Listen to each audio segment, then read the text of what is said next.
Gate থেকে কারণ বাজারের এই সিগন্যালে যেভাবে তীব্র যানজট লেগে থাকে আজকে কিন্তু সেই দৃশ্য আমরা দেখতে পাইনি। যদি একটি আসার কথা হলো যে ফার্মগেট, শাহবাগ এবং ঢাকা বিশ্ববিদ্যালয় এলাকায় আমি ঘুরে দেখেছি, এখানে এখন পর্যন্ত কোনো ধরনের অনাকাঙ্ক্ষিত ঘটনা ঘটেনি, এটি একটি স্বস্তির খবর। কিন্তু যেহেতু কোনো যানজট নেই, সপ্তাহের শেষ কর্মদিবস, এর মানেই হচ্ছে যে সাধারণ মানুষের মধ্যে একটা আতঙ্ক কাজ করছে। অন্যদিন যেভাবে এখানে গণপরিবহনের ভিড় থাকে, ব্যক্তিগত পরিবহন থাকে, আজকে কিন্তু সেরকম নেই।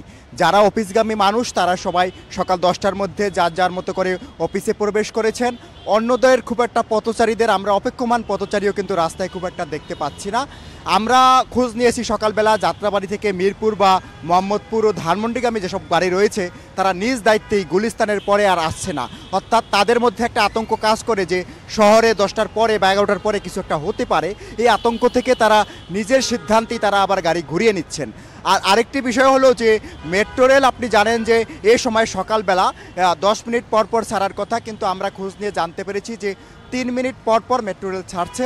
এছাড়া দোতলা যে বিআরটিসি বাস রয়েছে সেটি পর্যাপ্ত ঢাকা শহরে রয়েছে।